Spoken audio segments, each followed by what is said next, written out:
Olá, meus queridos, sejam todos bem-vindos. Peço encarecidamente que inscrevam-se no canal A Voz da Bíblia Sagrada, canal que tem mais de 100 vídeos à sua disposição.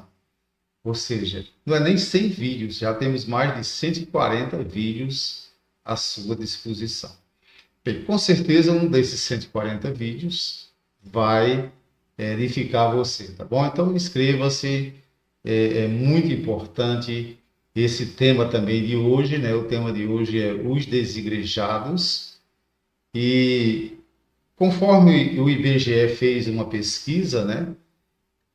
Isso são números do IBGE, mais de 4 milhões de cristãos, eles estão incluídos nesses irmãos que não têm forças para frequentar uma igreja. E a pergunta de alguns é de quem é a culpa. Então assista este vídeo até o final e você vai descobrir de quem é a culpa, tá bom? Então nós precisamos entender. Não estou aqui para procurar culpado, mas estou aqui para relatar um fato que é importante para que as pessoas percebam que é necessário entender esse aspecto, tá bom? Então vamos em frente.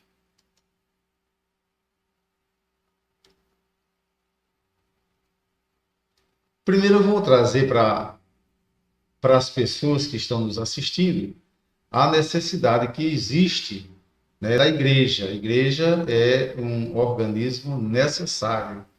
Então, ela foi fundada por Cristo, é claro, e ela é uma instituição super necessária. Também, quando você vai ver os apóstolos, né, o trabalho dos apóstolos, a gente percebe que a igreja ela é uma instituição. Então, não adianta negar isso.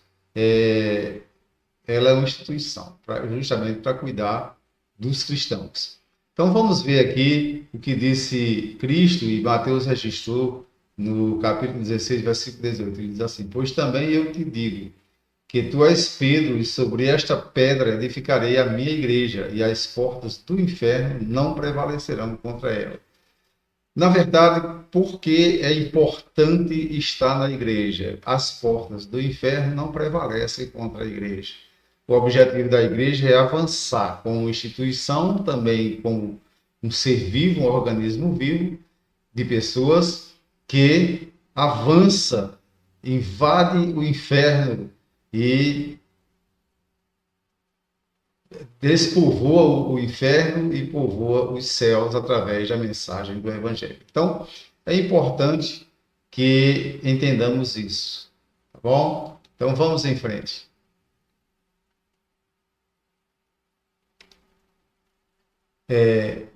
Primeira coisa daquele versículo anterior que nós lemos, eu quero dizer para você que a pedra ali não é Pedro, certo? A pedra angular sobre a qual a igreja foi construída é Jesus.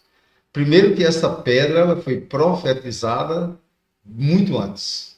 Eu tenho outros textos que poderia falar sobre essa pedra, mas eu vou trazer apenas o Salmo 118, versículo 22, que diz: A pedra que os edificadores rejeitaram, essa foi posta como pedra angular.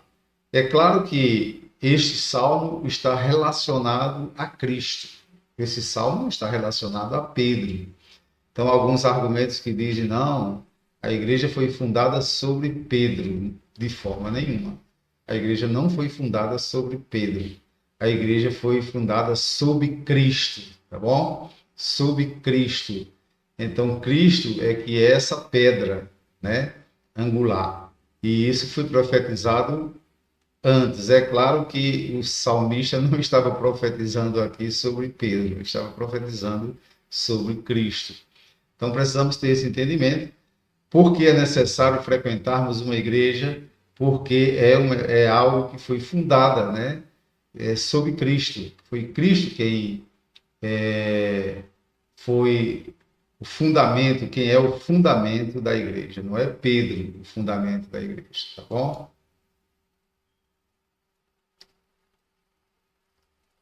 A pedra não era Pedro. A pedra era Cristo. Vamos ver agora. Perguntou-lhe Jesus: nunca lestes nas Escrituras, e eu li antes aí no Salmo para você ver, a pedra que os construtores rejeitaram, essa veio a ser pedra angular. Isto procede do Senhor e é maravilhoso aos nossos olhos. Vamos em frente. O exemplo da igreja primitiva. Veja o que é que a igreja primitiva fazia, né? Veja como ela se comportava. Atos 2, 42 a 44 diz: e perseveravam, isso fala a respeito dos discípulos, na doutrina dos apóstolos e na comunhão, no partir do pão e nas orações. Em cada alma havia temor e muitos prodígios e sinais eram feitos pelos apóstolos. Todos os que criam estavam unidos e tinham tudo em comum. Então, é indispensável, não adianta a argumentação, é indispensável a frequência à igreja. É indispensável a frequência da igreja. É claro que num vídeo desse tamanho eu não posso trazer assim tantos textos, mas eu poderia trazer aqui inúmeros textos bíblicos que nos mostram que é indispensável frequentar a igreja, tá bom?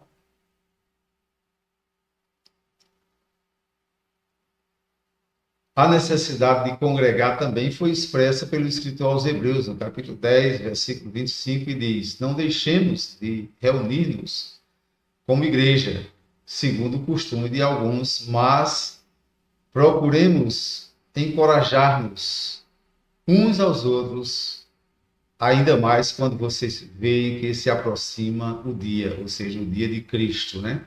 Então, é claro, eu poderia trazer uma infinidade de textos sobre isso, mas esse aqui já é o bastante. Então, o escritor aos Hebreus recomenda: precisamos congregar-nos, precisamos nos reunir, né? E não deixar de reunir como igreja, certo? Porque na igreja uns encorajam uns aos outros, certo?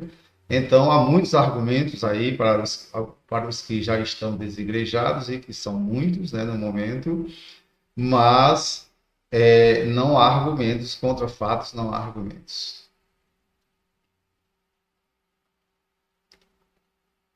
Os cristãos precisam de pastoreio, certo? Olha a recomendação de Atos dos Apóstolos 20 e 28. Cuidem de vocês mesmos e de todo o rebanho sobre o qual o Espírito Santo os designou como bispos, para pastorearem a igreja de Deus, que ele comprou com o seu próprio sangue. Então, inúmeros textos na Bíblia falam sobre essa questão de que os cristãos precisam de pastoreio, precisam de ter alguém para pastoreá-los, certo? Então, não podemos negar isso, isso está muito explícito na Bíblia, e eu quero chamar a atenção de todos hoje para esse detalhe.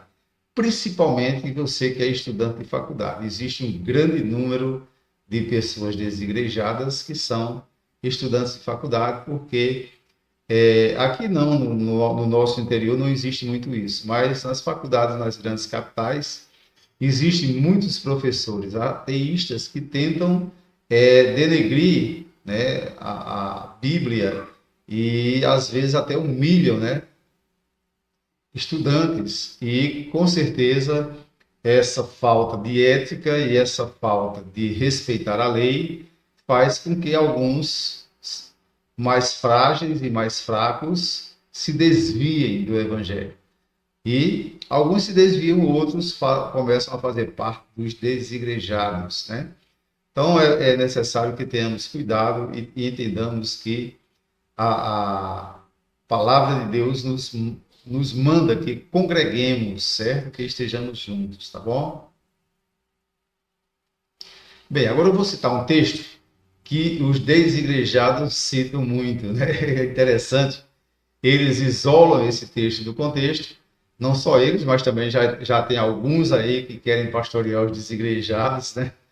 E então, aí pega esse texto, isola do contexto, né?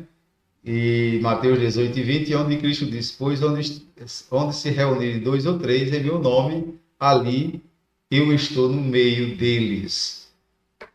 É uma pena que pegam esse texto e isolam de todo o contexto em que ele está inserido e dizem que não é necessário se reunir numa igreja, num templo, com os demais irmãos, porque onde estiverem dois ou três ali reunidos no nome do Senhor, ali estará o Senhor. Bem, esse texto não quer dizer que não desejemos ou não estejamos congregando numa igreja, num templo, junto com outros irmãos. Isso não quer dizer nada disso, certo? São argumentos espúrios que alguém está usando aí ao contrário da palavra de Deus. Isso não quer dizer que nós não estejamos congregando em algum lugar junto com uma outra quantidade de irmãos, tá bom?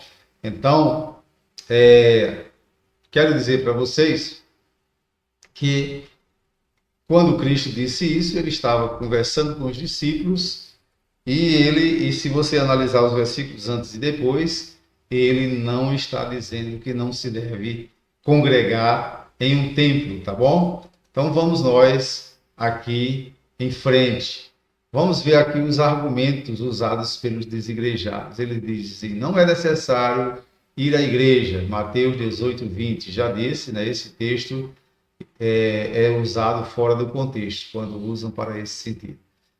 2. Igrejas superprotetoras. Alguns desses desigrejados dizem que as igrejas são superprotetoras, que ficam vigiando eles o tempo todo, principalmente os jovens, né? Falam muito isso. Mas se você for ler em Gálatas capítulo 5, verso 1, é necessário que a igreja se preocupe com seus membros. É necessário que a igreja doutrine, é necessário que a igreja ensine, é necessário que haja escola bíblica. Tudo isso foi um modelo tirado do modelo dos apóstolos. Isso não é uma invenção qualquer, certo?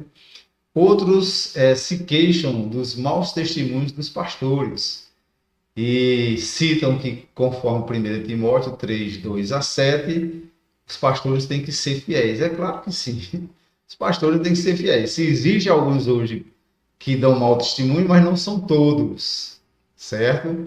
Não são todos. Por exemplo, aqui na nossa igreja, nós somos a Igreja Batista Missionária aqui em Carnaíba, temos o nosso pastor, um homem de Deus, cheio do Espírito Santo, um homem que é tão dedicado à obra, ele não pastoreia porque quer ganhar dinheiro da igreja, não. Ele é tão dedicado à obra que ele também, de vez em quando, trabalha no serviço secular. Não aconselho que seja assim nas igrejas. É importante que as igrejas se esforcem para sustentar os seus pastores de tudo que é necessário, porque eles precisam ter tempo, certo? Para pastorear o rebanho e doutrinar e ensinar. Mas nosso pastor, às vezes, até trabalha alguns dias no serviço secular exatamente para complementar a sua renda. Então, vou repetir, não são todos os pastores assim. Então, já vi alguns desigrejados que eles dizem, mas os pastores só querem saber de ganhar da igreja, tal, etc. Não é bem assim. Existem ainda homens de Deus que pastoreiam por amor ao reino de Deus, por amor a Cristo. Outras, principalmente estudantes de faculdade, dizem as igrejas são antagônicas à ciência. Isso é conversa. Não existe isso. Nós temos aí grandes cientistas na igreja, grandes cientistas, não só aqui no Brasil, como nos Estados Unidos e em outras potências mundiais. Grandes cientistas. E eu quero dizer para vocês, posso provar em outro momento que me abordarem, que a maioria dos grandes cientistas foram cristãos, tá bom? A maioria dos grandes cientistas foram cristãos. Então, hoje nós temos, nos dias atuais, por exemplo, aqui no Brasil nós temos o cientista Marcos Eberle, certo? que é um grande cientista e é adepto, exatamente, do design inteligente, que é cristão. Lá nos Estados Unidos, também é brasileiro, mas mora nos Estados Unidos, nós temos Adalto Lourenço, que é também presidente do criacionismo, né? Ele é adepto do criacionismo bíblico e também científico. Então, hoje já se pode provar que tanto o design inteligente como o criacionismo bíblico tem mais evidências do que a teoria da evolução e o Big Bang. Na verdade, eu não vou argumentar isso agora, mas só quero dizer que posso provar, sim, que o Big Bang foi apenas algo criado que nunca existiu, o Big Bang, certo? Criado por cientistas adeptos do ateísmo que criaram para poder sustentar a teoria da evolução, que também não tem consistência e nem tem evidências, certo? Então, desde já, fica aí a minha observação. Igrejas reprimem a sexualidade, diz alguns. Ora, é necessário que a igreja ensine a respeito da sexualidade, e as igrejas evangélicas, principalmente a que eu participo, né, e que pastoreei durante muito tempo, ensina muito bem sobre a sexualidade, certo? Ensina que a sexualidade é maravilhosa, que é algo que Deus nos deu, certo? Mas, claro, que há disciplinas sobre isso na palavra de Deus. Todos aqueles que usam a sua sexualidade desordenadamente não pagam somente o preço pelo pecado, mas pagam aqui nessa vida um preço altíssimo em várias áreas da vida. Então, sexto, as igrejas são exploradoras, né? Aí eles citam Mateus 3:10, mas quero dizer que é exatamente, aliás, eu citei aqui Malaquias 3:10, mas eu poderia citar aqui inúmeros outros textos que mostram que a gente precisa contribuir, sim, com alegria para o reino de Deus, e isso não deve ser nenhuma dor para o cristão, mas pelo contrário, deve ser um prazer, uma alegria contribuir para o reino de Deus. Então, os que se queixam dessas coisas simplesmente estão totalmente desantenados da vontade de Deus e do Espírito Santo. E sétimo e último, o importante é servir bem, é se sentir bem.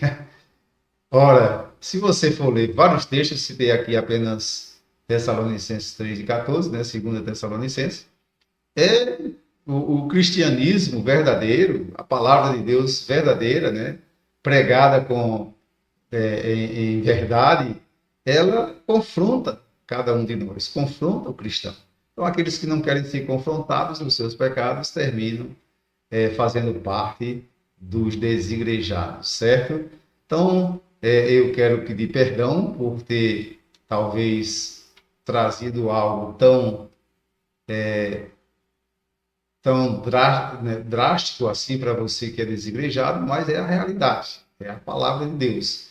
E vou concluir com o texto, né, principal desse pequeno vídeo, que é Hebreus 10:25, que diz assim: não deixemos de reunir-nos como igreja, segundo o costume de alguns, mas procuremos encorajar-nos uns aos outros, ainda mais quando vocês veem que se aproxima o dia, pelos sinais que estamos vendo aí, o dia da vinda de Cristo está em eminência, né? O Senhor está voltando. Então, não é momento de estarmos desigrejados, mas estarmos firmes, veementemente pregando o Evangelho numa igreja, claro, institucional. Não podemos ser contra isso. Com certeza, se assim fizermos, seremos muito bem-aventurados. Deus abençoe. Até a próxima.